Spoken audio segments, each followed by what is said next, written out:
Hi అండి. Welcome back to Lucky's kitchen world. అందరూ బాగున్నారా? నేను కూడా చాలా చాలా బాగున్నాను. మీరందరూ కూడా బాగుండాలని మనస్ఫూర్తిగా కోరుకుంటున్నాను. ఇంకా మన వీడియోస్ ఎవరైనా కొత్తగా చూస్తున్నట్లయితే ప్లీజ్ లైక్ చేయండి. అలాగే మన ఛానల్ని సబ్స్క్రైబ్ చేసుకొని సపోర్ట్ అయితే చేయండి. మీ సపోర్ట్ ఎప్పుడు ఇలాగే ఉండాలని మనస్ఫూర్తిగా కోరుకుంటున్నాను. ఇంకా మన వీడియోస్ని చూస్తూ లైక్ చేస్తూ ప్రతి వీడియోకి మంచిగా కామెంట్ పెడుతున్న వాళ్ళు ప్లీజ్ ఈ వీడియోని కూడా లైక్ చేసి ఒక స్వీట్ కామెంట్ అయితే చేసేయండి. ఈ ఇంట్రో ఆపేయండి బాబు అని చెప్పి ఒకరు కామెంట్ పెట్టారనమాట. అంటే ఫస్ట్ ఈ రిక్వెస్ట్ అయితే కామన్ కదండి, ప్రతి వీడియోకి నేను చెప్పాలి. అంటే నేను చెప్తేనే కదా, నేను అడిగితేనే కదా లైక్ చేసేది. అండ్ వీడియో కూడా మీకు నచ్చాలనుకోండి. ప్రతిసారి చెప్పి బోర్ కొట్టేస్తున్నాను అనుకుంటే కమెంట్ చేయండి, మానేస్తాను. నార్మల్గా వీడియోలోకి వెళ్ళిపోదాము అని చెప్పేసి డైరెక్ట్ వీడియోలోకి అయితే వెళ్ళిపోతాను. ఇంకా ఈ వీడియో వచ్చేసి ఎప్పటిది అంటే ఉగాది రోజు వీడియో అండి. కొంచెం లేట్ అయింది, కొంచెం కాదు చాలా లేట్ అయింది. నేను ఈ మధ్య వీడియోస్ పెట్టడం కూడా తగ్గించేశాను. అసలు ఇంట్రెస్ట్ ఉండట్లేదనమాట. అండ్ మైండ్ కూడా కొంచెం అప్సెట్గా ఉందనమాట. అందుకనే ఒక్కొక్కసారి జోష్గా పెడతాను, ఒక్కొక్కసారి ఇంకా డిస్టర్బ్ అయిపోతే వీడియోకి వాయిస్ నేను క్లియర్గా ఇవ్వడం కుదరదు అనమాట. అంటే న్యాచురల్గా నేను అక్కడ ఉన్నది ఏంటి అనేది మీకు ఎక్స్ప్లెయిన్ చేయడం, ఇంకా నా మనసులో మాటలు ఎక్స్ప్లెయిన్ చేస్తూ చెప్పడం అనేది కుదరదు. అంటే మనకి నార్మల్గా ఉన్నప్పుడే నేను యాక్టివ్గా మాట్లాడగలనండి. ఎలాగ డిస్టర్బ్గా ఉందనుకోండి, ఆ డిస్టర్బ్లో నేను ఏది చెప్పినా కానీ అది ఫేక్గా మాట్లాడినట్టు అనిపిస్తుంది అనమాట. అందుకనే నేను వాయిస్ అది ఇవ్వలేదు, కొంచెం లేట్ అయింది. అలాగే డిస్టర్బ్ అవ్వడానికి కూడా పెద్ద కారణం ఏం లేదు, చిన్న చిన్న రీజన్సే అనమాట. నేనేంటంటే మనుషులతో తొందరగా క్లోజ్ అయిపోతాను అనమాట. చాలా ఇంకా డీప్గా వెళ్ళిపోతాను. ఇంకా అలాగే వాళ్ళ సైడ్ నుంచి ఏదైనా చిన్నది వచ్చినా కానీ నేను తీసుకోలేను. వెంటనే ఇంకా ఏంటి నేను ఎలా ఉన్నా కానీ ఇలా ఉంటున్నారు అని చెప్పి ఫీల్ అయిపోతూ ఉంటానన్నమాట. అది పెద్ద విషయం కాదు, టేక్ ఇట్ ఈజీ అని వదిలేయచ్చు. కానీ నేను ఏంటంటే అలా ఫీల్ అయిపోతాను. అదొకటి నేను మార్చుకోవాలి. నేను ఇప్పుడు అనుకున్నదైతే రియలైజ్ అయ్యానమాట. చాలా అనుకున్నాను నేను ఇలా ఉండకూడదు, నేనే ఇలా ఉంటే నా కూతురికి నేను ఇంకేం ధైర్యం చెప్పగలను, ఫ్యూచర్లో చాలా ఫేస్ చేయాలి తను. ఇంకా లక్కీతో పాటు నేను కూడా చాలా ఫేస్ చేయాలి. ప్రతిదానికి కూడా నేను తనకి ధైర్యంగా నిలబడాలి తప్ప నేను ఇలాంటి చిన్న చిన్న వాటికి ఇదైపోతే ఇంకా లక్కోడికి ఎలాగా చేయగలను, నేను ప్రతి దాంట్లోని ఎలా హెల్ప్ఫుల్గా ఉండగలను, తనకి సపోర్ట్గా ఎలా నిలబడగలను అని చెప్పి నాకు నేనే అనుకున్నాను. చాలా చిరాగ్గా ఫీల్ అయ్యాను అనమాట. నేను ఎందుకు అనవసరమైన టాపిక్స్కి అనవసరమైన వాళ్ళకి ఎందుకు ఎక్కువ ఇలా నేను డిస్టర్బ్ అయిపోయి టైం వేస్ట్ చేసుకుంటున్నాను, ముందుకు వెళ్ళాలి కదా, నేనంటూ ఏదో ఒకటి సాధించాలి, మలక్కోడికి బెస్ట్ మామ్లా ఉండాలి అని చెప్పి, బెస్ట్ అమ్మలాగా ఉండాలని చెప్పి గట్టిగా అనుకున్నానండి ఈసారి. ఇంక అస్సలు నాకెందుకు, నా పనేదో నేను చూసుకుంటాను, నా లైఫ్ ఏదో నాకు అని చెప్పేసి ఇంకా నా పిల్లలు, నా భర్త అలాగే ఫీల్ అవ్వాలి. ఇంకా బయట అంటే అని చెప్పేసి ఊరుకోవాలి అని చెప్పి అనుకున్నాను అనమాట. ఎక్కువ డీప్గా వెళ్ళకూడదు అని చెప్పి గట్టిగా నిర్ణయం తీసుకున్నానండి. అలా అని చెప్పి అవతల వాళ్ళది ఏదో తప్పు ఉందని కాదు, వాళ్ళది కూడా ఏం తప్పలేదు. వాళ్ళ లైఫ్ వాళ్ళ ఇష్టం, వాళ్ళు ఎలా ఉన్నా కానీ వాళ్ళ ఇష్టం అది.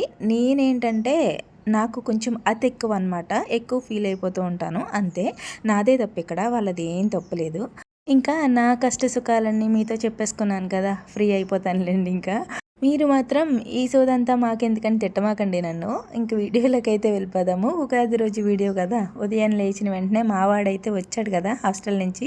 లేచిన వెంటనే అన్న చెల్లిద్దరూ కలిసి సైకిల్ తొక్కుంటున్నారనమాట. వాళ్ళ చెల్లి చేత సైకిల్ తొక్కిస్తున్నాడు. అస్సలు తొక్కట్లేదురా, అలా పెట్టుకుని కూర్చుంటుంది అని చెప్తే ఆ అమ్మ నేను తొక్కిస్తానని చెప్పి బయటికి సైకిల్ తీసి వాళ్ళ చెల్లి చేత సైకిల్ తొక్కించడానికి చాలా పాటలు పడ్డాడు పాపం. వెనకాల కూర్చోబెట్టి ఇలా తొక్కు అలా తొక్కు అని చెప్పి ఇంకా అలా ఒక గంట ఆడుకున్నారనమాట పిల్లలు. సర్లే నాకు ఇంకా పని ఉంది కదా, చాలా పని, ఈలోపు పిల్లలు ఆడుకుంటారని చెప్పేసి నేనైతే లోపల పని అంతా చేసేసుకొని ఇంకా స్నానం చేసేసి దేవుడి దగ్గర అంతా చెక్క పెట్టేశాను. మళ్ళీ అక్కడికైతే స్నానం చేపించేసి ఇంకా ఒక పక్కన కూర్చోబెట్టేశాను. మావాడు మా ఆయన అయితే స్నానం చేసేసి మామిడాకులు అవి కోసుకొని తెచ్చారనమాట. ఇంకా ఆ పనిలో వాళ్ళు ఉన్నారు. ఉగాది అంటే మనకి కొత్త సంవత్సరం కదండి. అంటే హ్యాపీ న్యూ ఇయర్ అనేది మనకి జనవరి 1కి కొత్త సంవత్సరం నెలల ప్రకారం, అంటే ఫస్ట్ నెల స్టార్ట్ అయ్యేది జనవరి నుంచి స్టార్ట్ అవుతుంది కాబట్టి సంవత్సరం మారుతుంది అంటాము. మన తెలుగులో చూసుకోవాలి అంటే ఉగాది నుంచే మనకి కొత్త సంవత్సరం స్టార్ట్ అవుతుంది. పంచాంగం కూడా అప్పుడే మారుతుంది అనమాట. అలా 2 పండుగలు చేసుకుంటాంలేండి. జనవరి ఫస్ట్కి కూడా సెలబ్రేట్ చేసుకుంటాము, అలాగే ఉగాదికి కూడా మనం అంతే, అంటే డివోషనల్ ప్రకారం ఉగాది సెలబ్రేట్ చేసుకుంటాము. ఇంకా కొంచెం ఎంజాయ్ చేయాలి అంటే జనవరి ఫస్ట్ సెలబ్రేట్ చేసుకుంటాం అనమాట. ఇంకా నేనైతే ఫ్రెష్ అయిపోయి దేవుడి దగ్గర అంతా సర్ది పెట్టేసుకున్నాను కదా, పిల్లలు కూడా స్నానాలు అవి చేసేసి రెడీ అయిపోయారు. ఇంకా నేనైతే పచ్చడి చేయడం స్టార్ట్ చేశాను. అదే ఎక్కువ టైం పడుతుంది. ఒక పక్క పాయసం కూడా కాసేస్తాను అనమాట. అప్పటికే లేట్ అయిపోతుంది. పిల్లలేమో ఆకలి ఆకలి అంటారు కదా, పూజ అయిన వెంటనే పాయసం పెట్టేయడానికి ఉంటుంది కదా, కొంచెం వేడిగా ఉండకుండా చల్లారి ఉంటుందని చెప్పి ఫస్ట్ అయితే పాయసం కాసి పెట్టేశాను అనమాట. ఇంకా తర్వాత పచ్చడి అయితే కలపడం స్టార్ట్ చేశాను. లాస్ట్ ఇయర్ ఉగాది పచ్చడిలో నేను దానిమ్మ గింజలు ఇంకా యాపిల్ ముక్కలు అవి వేశాను. చాలామంది కమెంట్ చేశారు అది ఉగాది పచ్చడా లేకపోతే ఫ్రూట్ సలాడా అని చెప్పి.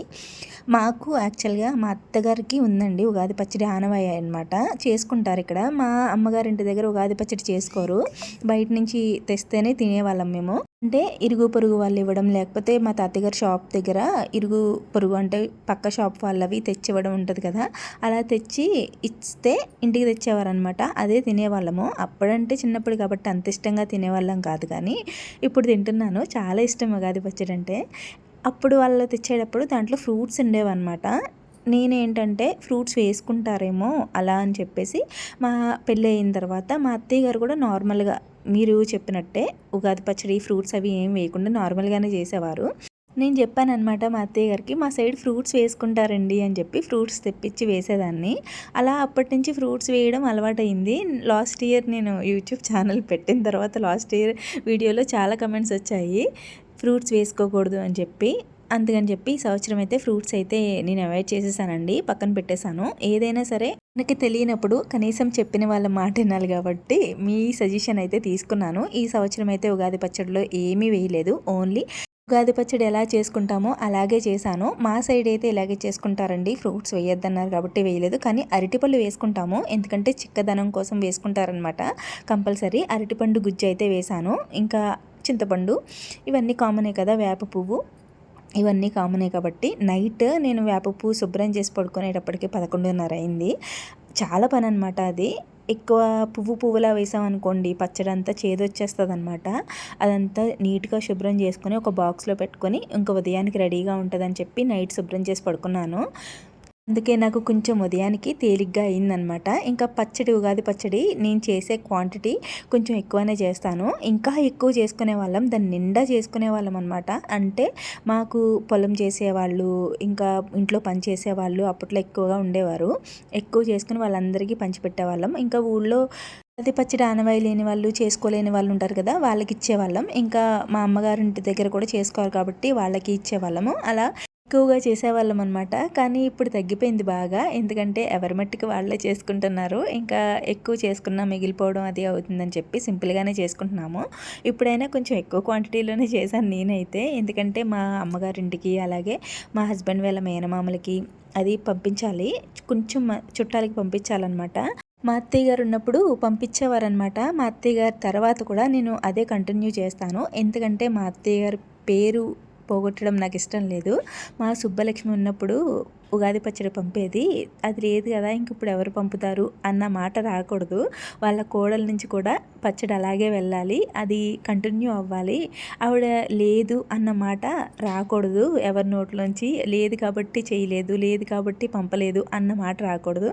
ఉన్నా లేకపోయినా సమానంగా మా ఇంట్లోంచి ఏ శుభకార్యమైనా ఏదైనా సమానంగా వెళ్ళాలి, సమానంగా చూడాలి అనేది నేను అనుకుంటాను అనమాట. అంటే మా అత్తయ్య గారు లేరు మేము చూడము అన్న మాట రాకూడదని నేను ఫీల్ అవుతూ ఉంటాను. దేంట్లో అయినా ఈక్వల్గా చూస్తాను అనమాట. అత్తగారి సైడ్ అమ్మగారి సైడ్ కూడా ఈక్వల్గానే చూసుకుంటాను, ఈక్వల్గానే ఉంటాను కూడా.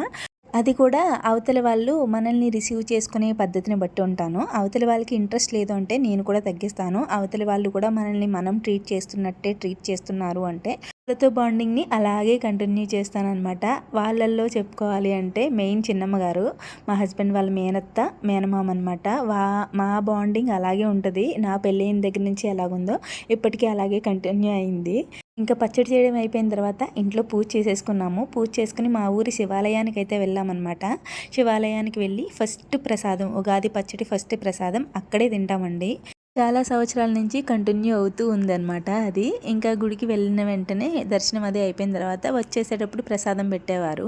ఇంకా అలా ఫస్ట్ గుడిలో తిందాము ప్రసాదం అని చెప్పి ఇంక పూజ అయిపోయిన వెంటనే గుడికి వెళ్ళి అక్కడ దర్శనం అది అయిపోయిన తర్వాత ప్రసాదం తినేసి ఇంటికి వచ్చిన తర్వాత మా దేవుడి దగ్గర పెట్టుకున్న ప్రసాదం అయితే తింటాము. అది చాలా ఇయర్స్ నుంచి అలవాటు అయిపోయింది నాకు. అలా శివయ్య ప్రసాదం తిన్నట్టు ఫీల్ అవుతానన్నమాట. కొత్త సంవత్సరం స్టార్టింగ్ అలా శివయ్య ప్రసాదంతోనే స్టార్ట్ చేస్తాము. ఇంకా సంవత్సరం అంతా మంచిగా ఉండాలి అని చెప్పేసి. ఇంకా ఇంటికొచ్చిన తర్వాత పాయసం చేశాను కదా, బ్రేక్‌ఫాస్ట్ అయితే ఏం చేయలేదు. మ్యాక్సిమం పాయసం కాస్తే బ్రేక్‌ఫాస్ట్ ఏం చెయ్యను నేను. ఎందుకంటే చేసినా గానీ మిగిలిపోతూ ఉంటది. అయితే పాయసం మిగిలిపోతది, లేకపోతే టిఫిన్ మిగిలిపోద్దనమాట. అందుకని చెప్పి పాయసం పెట్టేసాను పిల్లలకి. మేము కూడా అదే తినేసాము. ఇంక ఉగాది పచ్చడి ఉంటే అది కూడా తినేసి మా హస్బెండ్ అయితే వాళ్ళ చుట్టాలకి అంటే వాళ్ళ మేనమామకి వాళ్ళకి పచ్చడి పట్టుకుని వెళ్దామని చెప్పి ఇంకా మా లక్కోని తీసుకుని అయితే వెళ్ళారు. మా ఇంటి దగ్గరికి వెళ్తున్నారు కదా, మా తమ్ముళ్ళు అయితే వచ్చారనమాట. వాళ్ళ మావయ్యలు వచ్చారని చెప్పేసి నేను వెళ్తానని చెప్పి మా లక్కుడు కూడా వెళ్ళింది, వాళ్ళ డాడీ కూడా. అలా అందరికీ ఇచ్చేసి మధ్యాహ్నానికి అయితే ఇంటికి వచ్చారనమాట. 2:30 అయింది వచ్చేటప్పటికి. అలా ఒక్కొక్కరింటి దగ్గర ఆగి మాట్లాడుకుని వచ్చేటప్పటికి నేనైతే చింతపండు పులిహోర చేశాను ఆ రోజు. పన్నీర్ కర్రీ వండుదాం అనుకున్నాను. మా ఆయన వచ్చేటప్పటికే 2:30 అయింది. ఇంక వచ్చేలా లేరని చెప్పి ఉదయం చింతపండు గుజ్జు వేశాను కదా, చింతపండు ఉందనమాట. చింతపండు పులిహోర చేశాను. దాంట్లో ఇంకా గుజ్జు ఉంటే నీళ్ళు వేసి పిండేసి చింతపండు పులిహోర చేసేసాను. సింపుల్గా అయిపోయింది. ఇంకా పిల్లలు మేము కూడా తినేసి వెంటనే 3 గంటలకల్లా మా ఆయన అయితే 2:30కి వచ్చారని చెప్పాను కదా, 3:30కి మేమైతే ఉగాది రోజు వినాయకుడి దర్శనం చేసుకుంటే మంచిది అంటారు కదా, అందుకని చెప్పి బిక్కవోలు వెళ్ళామన్నమాట. బిక్కవోలు వినాయకుడి గుడికి అయితే వెళ్ళాము.